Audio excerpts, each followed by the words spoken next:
April 14th, 1912, 9:47 p.m. on board the Titanic. Wow, this ship departing has been a headline in all of the major newspapers. Yes. It's remarkable. Oh, look, there's Captain. Go get him. Hello, Captain. Hello? Hi, I'm John Jacob Astor, and this is my wife, Madeline Astor. Hello, we're so excited to be on board this magnificent ship you have here. Yes, we heard it's the largest and fastest of its time. I'm so glad to hear that. Did you know this beauty weighs 23.5 metric tons? No object this size has ever been moved by hand. And it costs 1.5 million pounds to build. Wow, that's very impressive. Million. Would you like some water? No, thank you. Yes, please. Okay. Do you mind if I ask you a few questions about the ship? Sure, no problem. How many lifeboats are on board? There are 16 lifeboats here in the upper level. Why so few? Well, we wanted there to be a lot of room on the ship, and lifeboats take up a lot of room. But there are enough life jackets for everyone, right? Why, of course. That makes me feel a lot safer now. Me as well. I'm stupid. Thank you. You're welcome. What room is the ship taking? The ship is going from here to Southampton.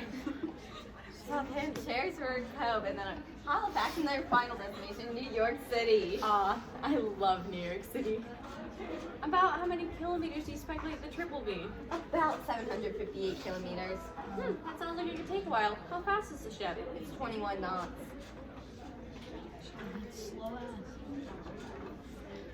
How are you communicating with other ships on the mainland during this trip? Thanks to the Father Radio Gallery Macaroni, we can send wireless telegraphs across hundreds of miles to coastal stations. Oh, I'm sorry, the baby's fussing. Excuse me. No problem. I hope to see you again soon. Me as well. See you soon, honey. How are you enjoying the activities on board? I'm really enjoying swimming inside the beautiful pool. It's a great way to cool down if I relax in the sauna. I've never seen a pool in an ocean liner before. Yes, I too have swum in the pool. It's actually one of the first pools to be on board an ocean liner. I like to swim laps. It's a great way to work up an appetite. Speaking of food, have you tried the cream of barley soup at our restaurant? Oh yes, it's delicious. So rich and creamy. The cuisine is excellent, and the dining room is beautiful. Is it true that's the largest room on the ship? Yes, it seats more than 500 people. Wow. I also enjoy a less formal meal at Cafe Parisian. Oh yes, it's so pleasant with all the natural light. It's so splendid. I was notified that no one's listening to the telegraph. Would you like me to fill in? Yes, sorry, I didn't realize no one was watching that. Okay, no problem. If you don't mind me asking, what was that about? Well, telegraphs use different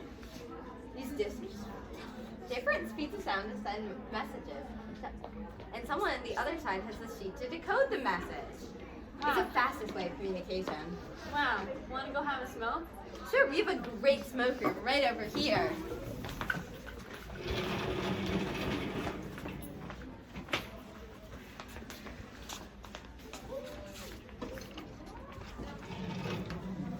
Not to question the ship's safety, but what makes it so safe?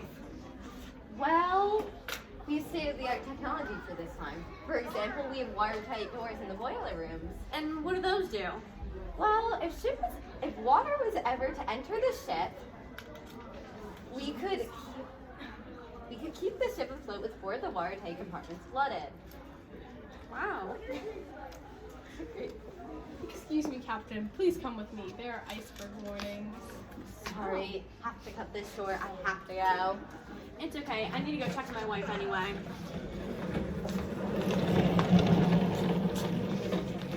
I'm going down with my ship. I love you, Madeline!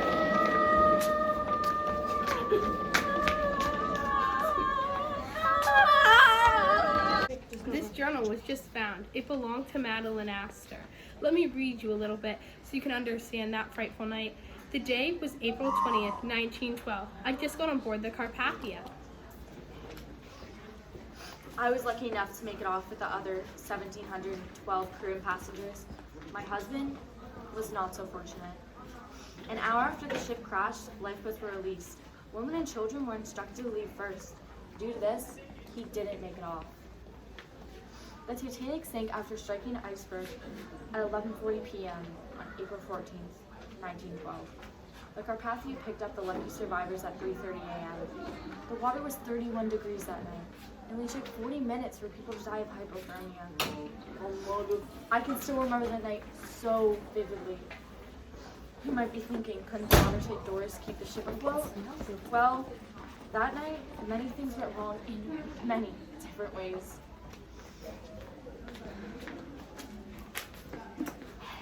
December 24th, 1930. The water actually flooded 6 of the compartments. It would have only been able to stay afloat with 4 flooded. I was very lucky I made it to New York April 18th. Luckily, we started to make important changes after this great tragedy. We started to add ice patrol. We've also started to make sure there are enough lifeboats on board for every passenger. I really hope this incident can make safety changes later. Present day on board a cruise ship. And this was Great Grandma? Yes, honey. Wow, what a beautiful ship. Just stunning. Are you guys sure this is safe?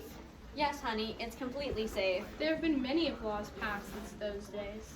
Honey, please just try and enjoy the trip. Mother, I really think we should leave. No, honey, we paid a lot of money to be here. Calm down, it's okay. Is everything okay here? Yes, my daughter is just a little nervous. She just found out about our family history. My great-grandpa was on board the Titanic, John Jacob Astor. Ever heard of him? Oh yes, there's nothing to be worried about. We have made many laws passed since then, such as the Radioactive 1912. What's that do?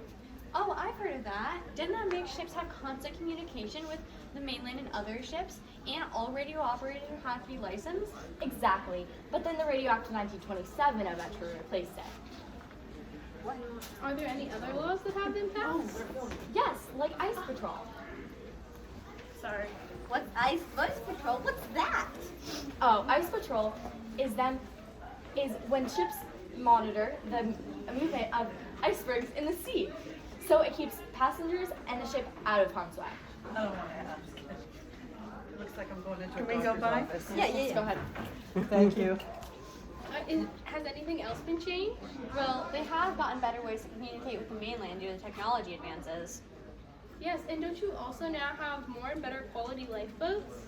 Yes, we now have enough lifeboats so that if there ever was a sinking, everyone could get out.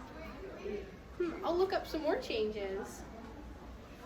It says here that Solus was passed around that time. Solus? What's that? It's a series of laws on ships nowadays, like the crew needs to be trained for a sinking, and ships have to have public address systems, lifeboats have to have a full or partial roof, and ships have to watch for incoming distress signals. There's nothing to be worried about. Nowadays, we have many safety precautions and drills to make sure the ship and its passengers stay out of harm's way.